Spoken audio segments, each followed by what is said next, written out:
Epstein stuff is so crazy because when Kash Patel was on here and he was like, there's nothing. And I was like, what are you talking about? Yeah. I didn't even know what to say. My thought was, and people are like, why didn't you push back more? My thought was like, I'm just going to put this out there and let the internet do its work. Rogan, once a major Trump ally, ripped into the Trump administration over its handling of the Epstein investigation. He called out claims made by DOJ leadership and Pam Bondi about supposed tens of thousands of videotapes and a hidden client list, which were later denied by the same administration. They've got videotape and all of a sudden they don't, he said, referencing FBI Director Kash Patel's prior appearance on Rogan's own podcast stating that even if tapes existed, nothing you're looking for is on those tapes. Rogan accused the administration of distraction tactics. Just bomb Iran and everybody forgets, criticizing a shift in focus to military action instead of transparency. Timeline and key developments from his and U-turns during the 2024 campaign. Trump promised he would declassify Epstein-related material, including a rumored client list of high-profile associates. In early 2025, Attorney General Pam Bondi said Epstein-related files were on her desk and promised the release of flight logs and names. In February,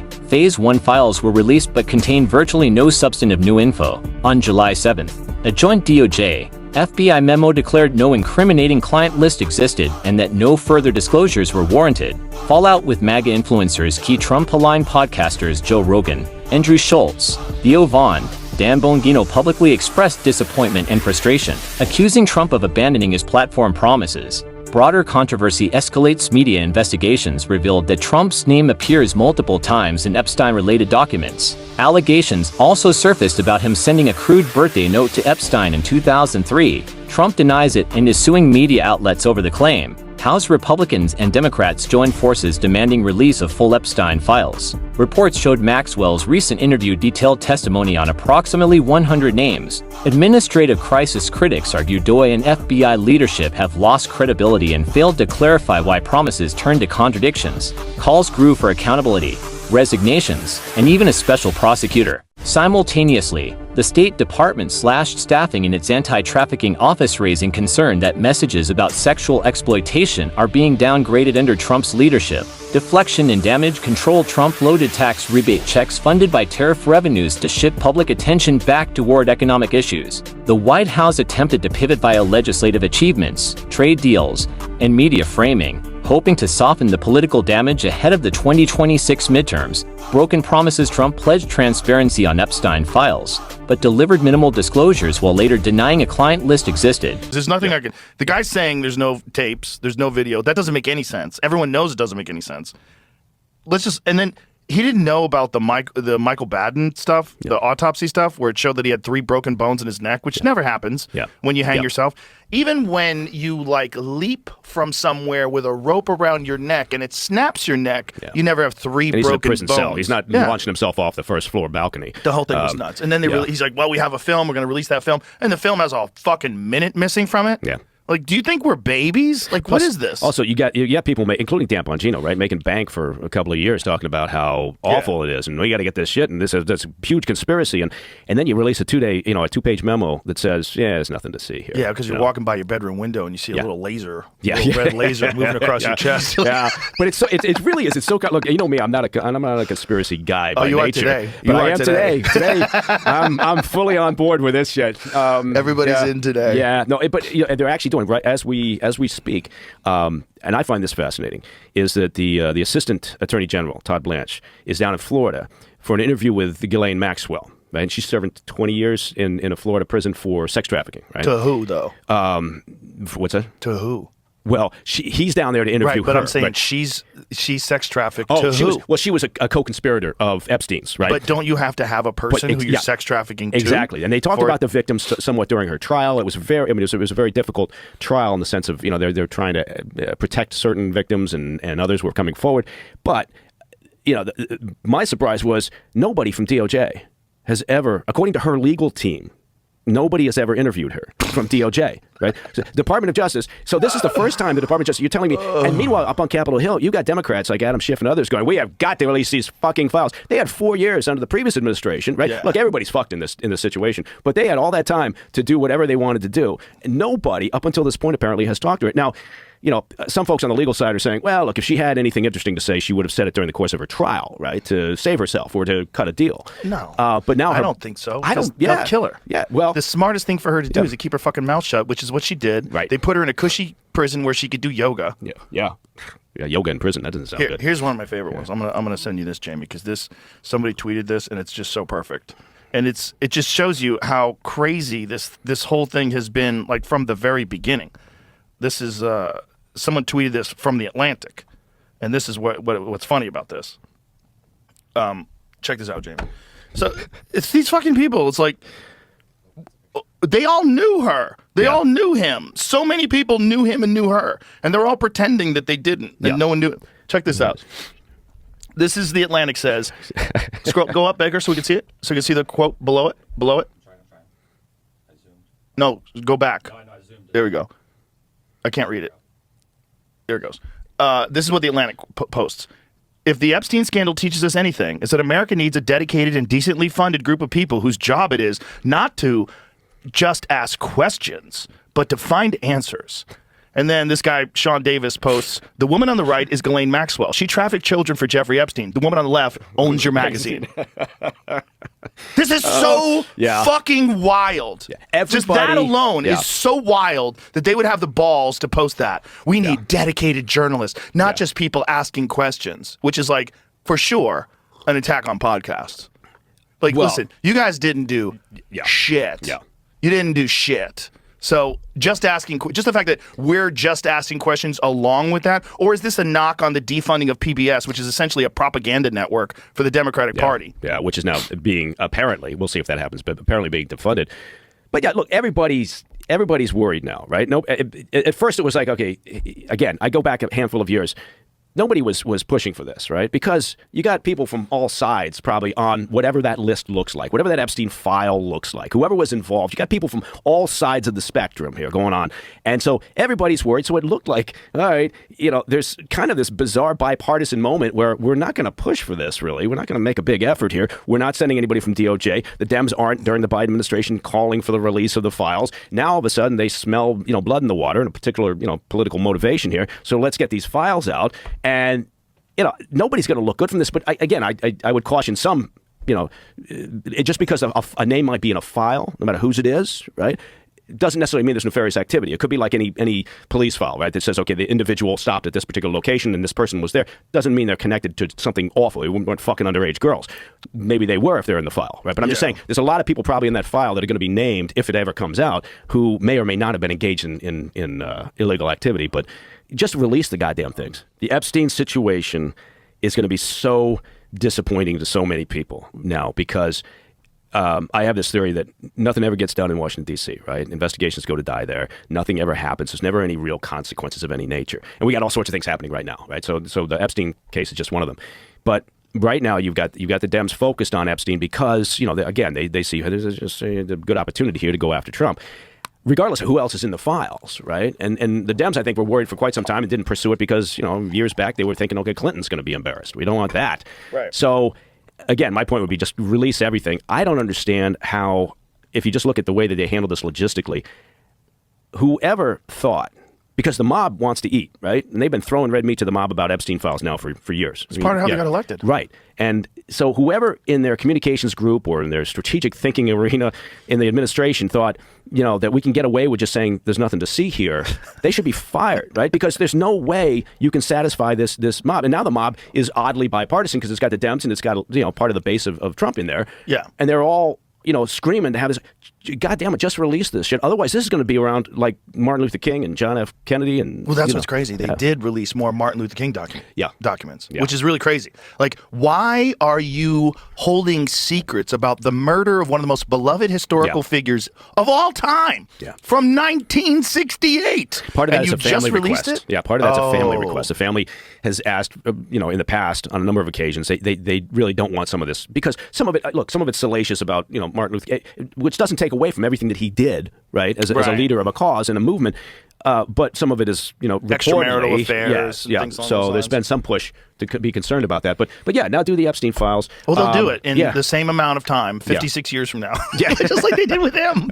It's 56 fucking years later they released this stuff. And we're still not any closer to. I mean, again, I don't want to disappear down that rabbit hole, but we're still not any closer with Martin Luther King. I'm, again, not a conspiracy guy except today apparently, but there's shit there. Well, you've said multiple times that if there's one that you think looks really bad, it's that one. It's that one.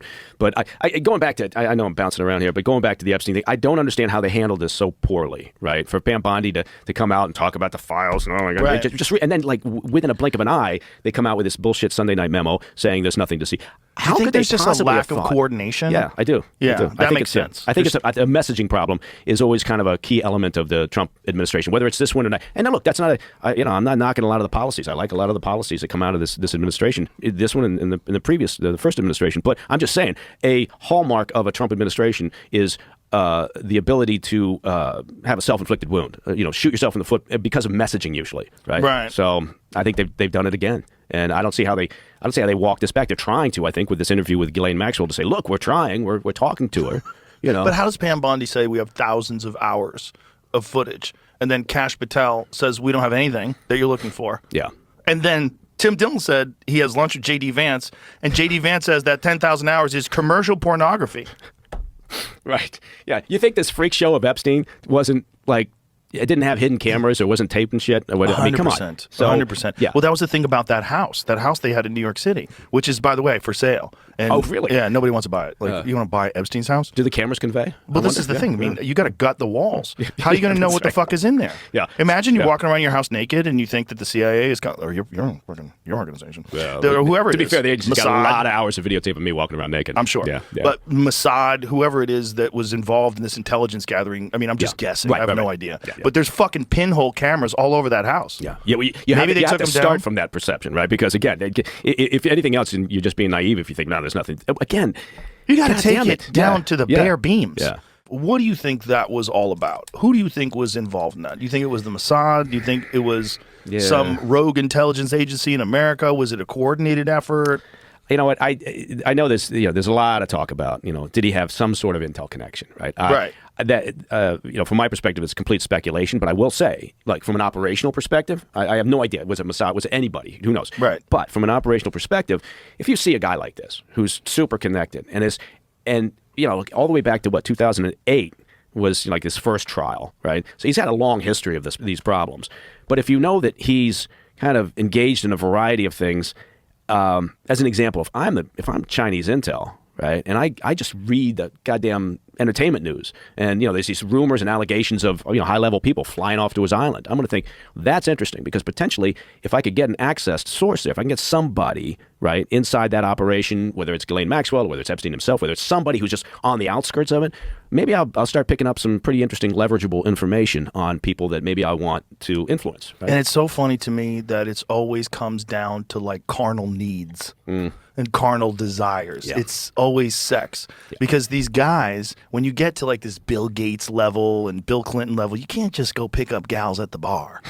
Yeah, You know it's what a little I mean? tough. Yeah. So yeah. if you're a super famous super freak and you like chasing skirts, but you can't do it, like what do you do? Well, you do what he did, right? Which is you get somebody to procure for you, which apparently was primarily Maxwell's job. Yeah. And she's out there, and she was described, usually as his girlfriend, but she was clearly operating as his pimp or whatever the female version of a pimp is. Curator. Yeah, it's a curator. Yeah. And so he's, she's out there doing that. But look, again, I can't speak to the rumors about him working for one intel agency or another, but I will say, if I'm working for an intel agency and I see something like that, I might find that of interest, right? Oh, for and then sure. I would definitely go after somebody to see what's going on. Just if for no other reason than again, maybe it's a opportunity there. Well, it's the easiest connect the dots puzzle Right. of all time. Yeah. You got rich, powerful people and hot chicks and probably drugs. Yeah. And cameras. Yeah, and Jeez. I tell you, the Russians love nothing better than the truth. The reality is, in terms of recruiting an asset by using blackmail is tough, right? You gotta that window starts closing immediately, right? In terms of their operational usefulness, right? Because there's a lot of issues there, right? You're blackmailing somebody for their cooperation. At some point, that's going to go south on you, right?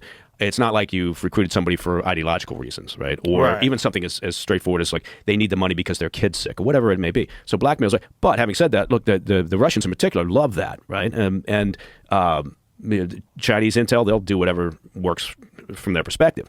The agency, again, people are going to say that's bullshit. The agency tries, the blackmail is never really ever on the table as an option because it always leads to a problem. And sometimes those problems can be very, very bad. In what way? What do you mean? Well, the asset will turn on you, right? Next thing you know, you've got an agent working now, a double agent working for the other side, right? Because they're so fucked over by the fact that they've been blackmailed, and at some point they lose their shit. They decide to roll for the other side. But aren't you like constantly monitoring them and looking at their phone? There's only so much. No, not really. There's only so much you can do, right? In terms of maintaining, particularly with a hard target, particularly with an asset who's in a difficult or challenging environment, for us, and you've got limited access to them, whatever it may be. So you're really relying on clandestine communications. You don't have a lot of face-to-face meetings, and at some point you never know when things are heading south, right? And then the next thing you know, look, that. So that's the operational reason for trying to avoid blackmail, right?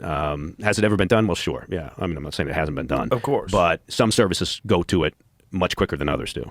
Yeah. And which services? And well, again, the Russians are primary users of something like that. They've got a shotgun approach. Yeah, Israelis have been known to do that in the honeypot operations that they'll do and other things. But the Russians throw a lot of shit at the wall and see what sticks. Right? It's a very much a shotgun approach. Right?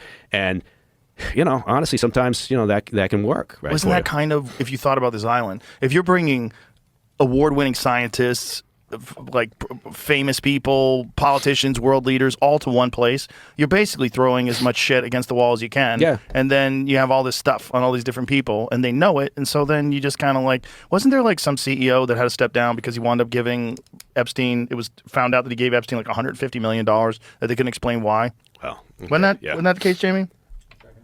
So it's one of those things where there's obviously value in having all these people on your side. Yeah. But when you do get all this information on these people, like what are they trying to accomplish with it? This is the question. Are they trying to get support for Apollo CEO to step down after firm finds more payments to Jeffrey Epstein? $158 million. He paid the convicted sex offender $158 million.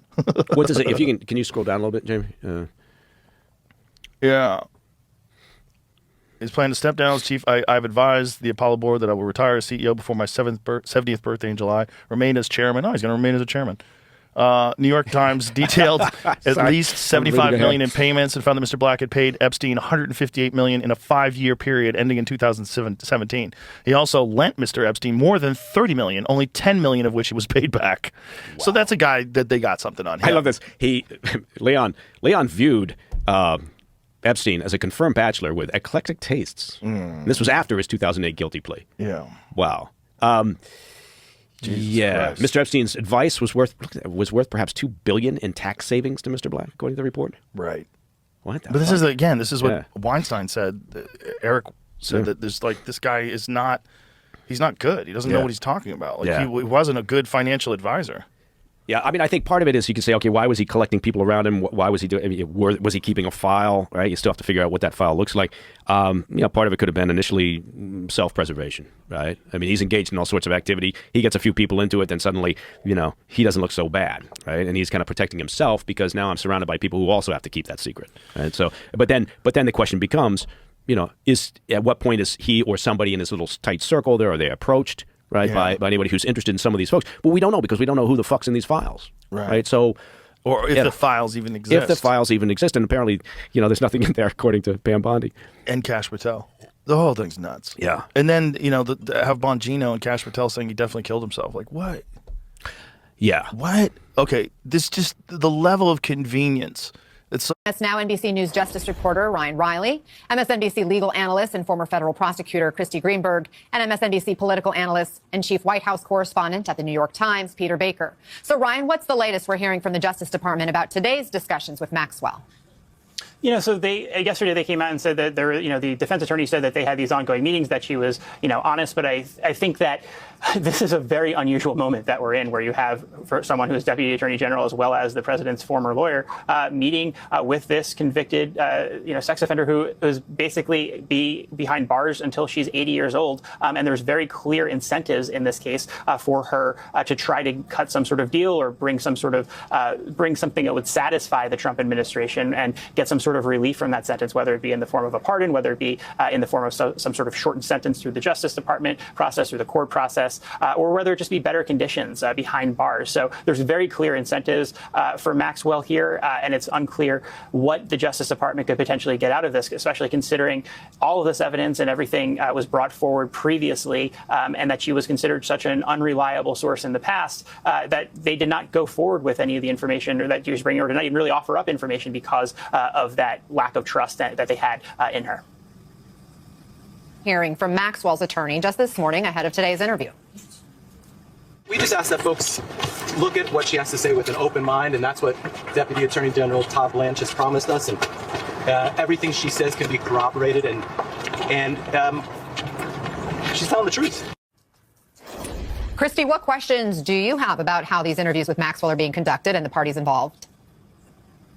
Well, first of all, what her lawyer just said about everything she says is corroborated. That's the exact opposite of what her lawyers told the court. They said that her account, which is that she was innocent, she maintained her innocence until going to trial and was found guilty of 5 counts of sex trafficking. What she told the court is she doesn't have any corroborating evidence for her account of innocence. She can't point to any witnesses, any documents, nothing. So this idea that all of a sudden now that she has been sentenced to 20 years, now there's going to be all this corroboration for whatever news story she is going to tell, that she has every incentive to share to try to get a reduced sentence and to tell Todd Blanche what he and Donald Trump want to hear. I mean, that is just outrageous. That is not how the Department of Justice works. This woman was convicted of horrific crimes. Let's not, we can't lose sight of that. And the fact that, she has no credibility. She is not somebody who would ever be used as a cooperating witness. To my knowledge, she has never admitted guilt, much less having any corroboration. So the fact that the Deputy Attorney General is conducting this interview, that's unheard of. And again, why is he doing it? He has no credibility here. The fact that he ran to Donald Trump to tell him that Donald Trump's name was in the file,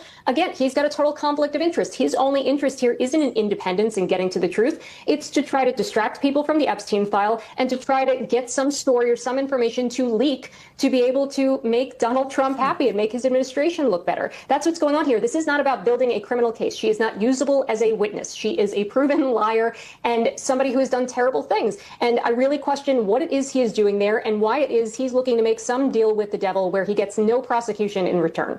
It is a question. What is the goal? Peter, there's been speculation about what Maxwell could get out of these conversations. Here's how the president responded when asked about a potential pardon this morning.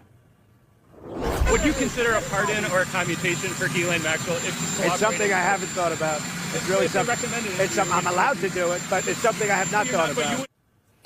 Peter, are there discussions in the White House about a potential pardon for Maxwell? Well, I haven't heard of any, but the problem is the president is in effect holding it out. He's suggesting that it is at least conceivable, possible. Normally a president wouldn't even think about that kind of thing. And he's saying, I haven't thought about it, but, I would in effect. And that's, something we've seen with him throughout his time in office, where he has dangled pardons at times in order to achieve certain ends. When people who were potentially witnesses against him in his first term, people who had information that prosecutors were seeking that might not necessarily be advantageous to him, he would talk about pardons. And then, of course, that the guards were asleep. So convenient that the cameras didn't work. So convenient that years later you have a recording of the outside of the cell, but a minute is missing from it. 3 minutes. Yeah. 3 minutes? Yeah, they found out it was like almost 3 minutes was missing. 2 minutes, like 53 It's like the missing Watergate tape. Oh, I thought it was just 1 minute. It did. It started off as a minute, and then people kept looking in the metadata, and like, okay, it was saved this many times, and it was actually up to 3 minutes missing. God. Okay. That's plenty of time to kill somebody. 3 minutes is more than enough time. 3 minutes, you could get a whole bunch of people killed by then.